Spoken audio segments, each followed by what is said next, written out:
Baik, bismillahirrahmanirrahim. Assalamualaikum warahmatullahi wabarakatuh. Perkenalkan, saya Aura Syifa Zulfa dengan NIM 220701502172 dari kelas C. Pada hari ini saya akan menjelaskan tugas dari psikologi bencana materi yang saya dapatnya itu collective coping dan community resilience.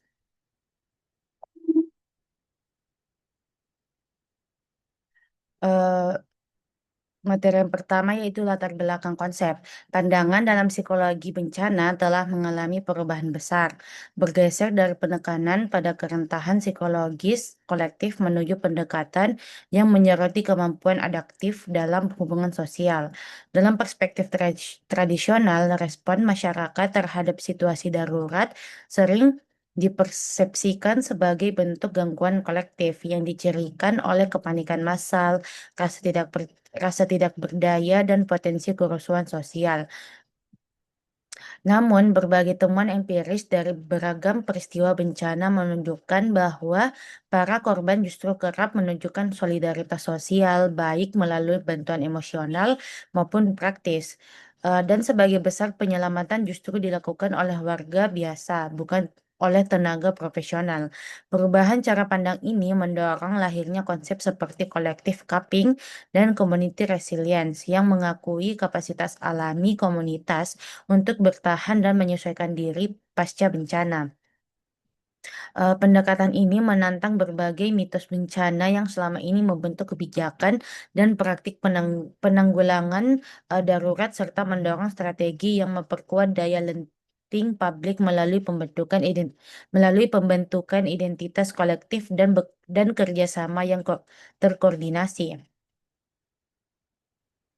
Kolektif materi berikutnya itu ada definisi kolektif cupping.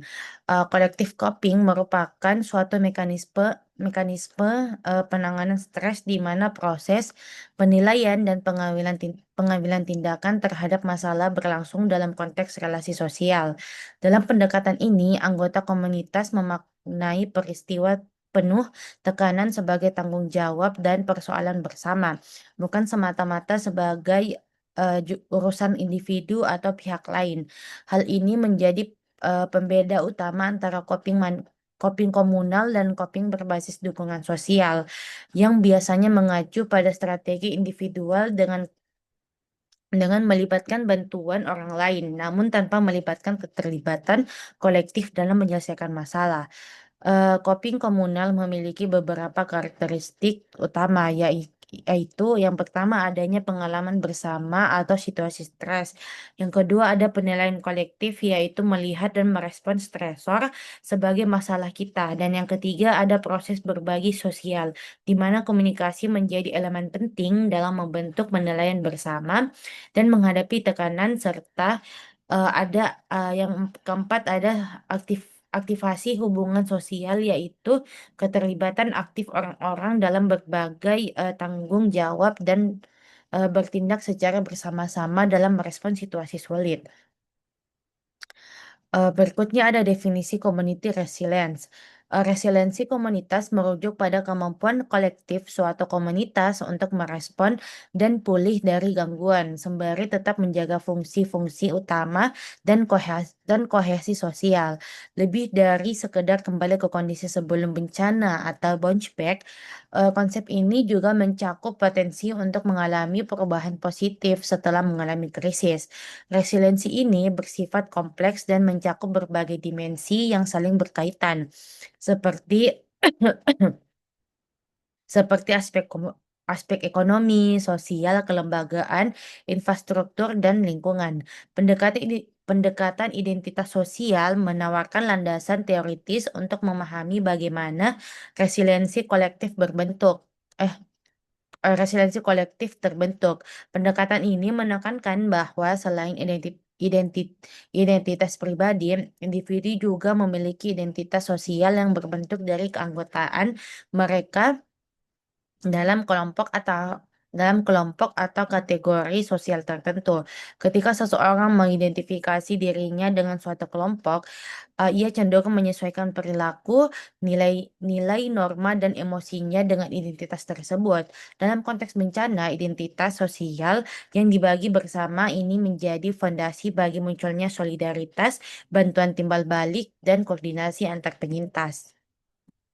Berikutnya ada bentuk-bentuk kolektif coping. Yang pertama itu ada strategi untuk mengubah situasi dan dinamika sosial, yaitu ada direct instrumental coping, yaitu merupakan tindakan langsung yang bertujuan untuk menyelesaikan atau memperbaiki situasi penuh tekanan meskipun melibatkan risiko tertentu bagi kelompok yang terlibat. Adapun social support melibatkan pencarian hubungan sosial baik dalam bentuk bantuan praktis, nasihat, maupun dukungan emosional dari anggota kelompok. Dan yang kedua ada strategi untuk menghindari situasi stres. Ada avoidance yang itu yaitu mengacu pada penghindaran atau pemutusan hubungan secara sukarela sebagai bentuk usaha untuk menjauh dari sumber tekanan di mana kelompok mencoba untuk tidak menghadapi realitas situasi yang terjadi. Dan yang ketiga ada strategi untuk pengalihan perhatian dan reinterpretasi kognitif. Nah, itu ada distraction, upaya aktif mengatasi stres dengan terlibat dalam kegiatan yang menyenangkan seperti memasak bersama, berolahraga, atau berjalan-jalan guna mengalihkan perhatian dari tekanan. Adapun positif reappraisal yaitu usaha sadar untuk mengevaluasi ulang situasi penuh tekanan dengan cara yang lebih positif agar tetap dapat menemukan sisi baik dari pengalaman yang sulit. Dan adapun yang terakhir yaitu spiritual and secular rituals, tindakan simbolis yang dilakukan secara terencana baik dalam konteks keagamaan maupun non-religius yang biasanya berlangsung selama masa krisis atau transisi. Selanjutnya ada mekanisme dan strategi. Penelitian menunjukkan bahwa identitas sosial bersama berperan sebagai penghubung penting antara persepsi nasib bersama dan perilaku saling membantu dalam situasi bencana.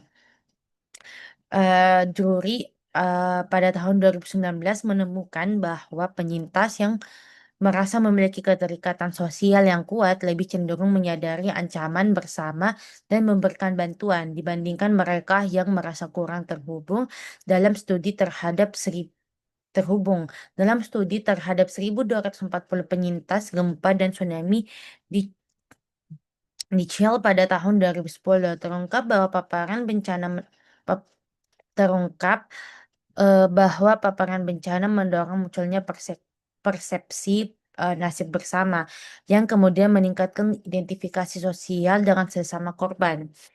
Identifikasi ini terbukti memengaruhi dukungan emosional dan partisipasi dalam bantuan komunitas, meskipun tidak ditemukan hubungan langsung antara persepsi nasib bersama dan tindakan membantu. Adapun materi selanjutnya itu hambatan dan tantangan. Meskipun kolektif coping dan community resilience memiliki potensi besar dalam penanganan bencana, penerapannya masih menghadapi sejumlah tantangan, yaitu pandangan keliru tentang perilaku masyarakat. Drury pada tahun 2019 mencatat bahwa sebagian pedoman resmi masih didasarkan pada asumsi usang yang menggambarkan masyarakat sebagai pasif, rentan secara psikologis, dan sulit diajak bekerja sama. Akibatnya, rekomendasi dalam panduan tersebut sering tidak sejalan dengan bukti yang menunjukkan pentingnya partisipasi publik dalam situasi darurat. Selanjutnya ada kurangnya transparansi informasi. Kekhawatiran akan timbulnya kepanikan sering membuat otoritas menahan informasi. Padahal pemberian informasi justru memperkuat rasa mampu dalam masyarakat, sementara kekurangan informasi dapat meningkatkan kecemasan dan stres. Dan yang ketiga ada perpecahan sosial, ketegangan sosial yang sudah ada sebelumnya seperti konflik politik atau kesenjangan ekonomi dapat melemahkan solidaritas dan menghambat aksi kolektif. Dan berikutnya ada ketimpangan struktural. Kelompok-kelompok yang terpinggirkan seringkali tidak dilibatkan dalam pengambilan keputusan dan kesulitan mengakses sumber daya, sehingga membatasi partisipasi yang adil dan setara. Dan yang terakhir ada intervensi eksternal yang kurang responsif. Pendekatan dari luar yang bersifat satu arah dan tidak mempertimbangkan kebutuhan lokal dapat melemahkan inisiatif warga dan menciptakan ketergantungan pada bantuan eksternal. Berikutnya ada studi kasus Indonesia, yaitu Merapi dan kesiapsiagaan berbasis komunitas. Sebagai salah satu negara paling rentan terhadap bencana, Indonesia telah mengembangkan praktik penanggulangan risiko bencana yang berbasis lokal selama berabad-abad. Pasca tsunami Samudra Hindia pada tahun 2004, pendekatan Indonesia dalam manajemen risiko semakin memperkuat melalui kerjasama internasional yang mendorong peningkatan signifikan dalam hal kesiapsiagaan. Adapun konteks erupsi Merapi pada tahun 2010, letusan Gunung Merapi di Jawa Tengah memicu respon bencana yang sepenuhnya digerakkan oleh inisiatif komunitas lokal di Yogyakarta. Penelitian menyoroti bagaimana kekuatan kolektif action dan modal sosial komunitas menjadi kunci dalam penanganan darurat. Adapun ciri respon komunitas, yang pertama ada mobilisasi spontan. Warga secara sukarela mengatur evakuasi, membagikan bantuan, dan menjaga aset. Dan yang kedua ada pemanfaatan jaringan sosial, yaitu struktur sosial seperti RT, RW, kelompok agama, dan ikatan keluarga diaktifkan secara cepat. Dan yang ketiga ada integrasi pengetahuan lokal, yaitu sistem peringatan tradisional dipadukan dengan data vulkanologi modern. Dan yang keempat ada budaya gotong royong, yaitu solidaritas berbasis nilai budaya menjadi landasan bantuan timbal balik dalam collective coping. Adapun pembelajaran utamanya, yaitu yang pertama, perlu menggabungkan pengetahuan lokal dan teknologi modern dalam sistem peringatan dini. Dan yang kedua ada kepemimpinan lokal yang dipercaya sangat penting dalam evakuasi dan koordinasi. Dan yang ketiga ada budaya dan modal sosial yang kuat menjadi fondasi utama resiliensi komunitas. Dan yang terakhir ada tantangan utama terletak pada menjaga kesiapsiagaan dalam jangka panjang setelah fase krisis berlalu. Selanjutnya ada kritik terhadap konsep community resilience. Yang pertama ada romantisasi komunitas, yaitu menganggap komunitas sebagai satu kesatuan yang harmonis dan homogen dapat mengakibatkan realitas adanya ketimpangan kekuasaan, konflik internal, serta praktik eksklusi. Dalam beberapa kasus, pendekatan ini justru berisiko memperkuat struktur sosial yang tidak setara, seperti patriarki atau hierarki lokal. Kedua ada neo neoliberal. Adapun yang kedua itu neoliberalisasi resiliensi, yaitu terlalu menekankan kemandirian komunitas dapat digunakan sebagai dalih untuk mengurangi tanggung jawab negara dalam memberikan layanan publik dan perlindungan sosial. Hal ini menimbulkan beban yang tidak profesional bagi komunitas miskin dan rentan untuk bertahan menghadapi kondisi yang sebenarnya membutuhkan solusi kebijakan struktural. Adapun yang ketiga yaitu pendekatan yang fokus pada aspek psikososial dari resiliensi dapat menutupi akar struktural dari kerentanan seperti ketimpangan ekonomi, marginalisasi politik, atau kerusakan lingkungan yang seharusnya ditangani melalui perubahan sistem, perubahan sistemik. Berikutnya ada keterbatasan dalam pendekatan metodologis, yaitu yang pertama kesulitan pengukuran. Sebagai konsep yang kompleks dan multidimensional, community resilience sulit diukur secara kuantitatif. Penilaian seringkali condong pada indikator fisik yang lebih mudah diukur, sambil mengabaikan dimensi sosial seperti kohesi atau identitas kolektif yang sama pentingnya. Dan yang kedua ada bias waktu. Evaluasi resiliensi umumnya dilakukan dalam jangka pendek, padahal proses pemulihan dan dampak bencana dapat berlangsung dalam kurun waktu yang jauh lebih panjang. Dan yang terakhir ada masalah lintas budaya. Konsep collective coping dan community resilience banyak dikembangkan dalam konteks Barat, sehingga belum tentu sepenuhnya sesuai dengan nilai-nilai, cara pandang, dan struktur sosial dalam budaya non-Barat, termasuk pemahaman tentang komunitas, identitas, dan kesejahteraan. Berikutnya ada kesimpulan. Collective coping dan community resilience mencerminkan pendekatan kunci dalam psikologi bencana yang menekankan kemampuan komunitas untuk secara kolektif bertahan dan pulih dari krisis. Pendekatan identitas sosial menawarkan landasan teoritis yang solid untuk memahami bagaimana resiliensi kolektif terbentuk, didukung oleh berbagai temuan empiris yang menegaskan efektivitas strategi berbasis komunitas di berbagai situasi bencana. Namun penerapan konsep-konsep ini perlu memperhatikan kerumitan relasi sosial, ketimpangan struktural, serta konteks budaya lokal agar tidak terjebak dalam pandangan yang terlalu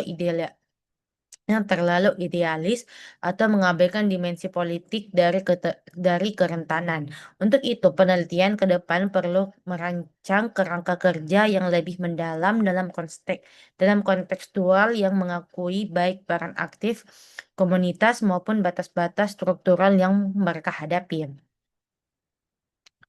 Adapun daftar pustaka sebagai berikut. Oke, mungkin itu presentasi. Mungkin eh, itu presentasi dari saya mengenai materi collective cupping dan community resilience. Kurang dan lebihnya mohon dimaafkan. Wassalamualaikum warahmatullahi wabarakatuh.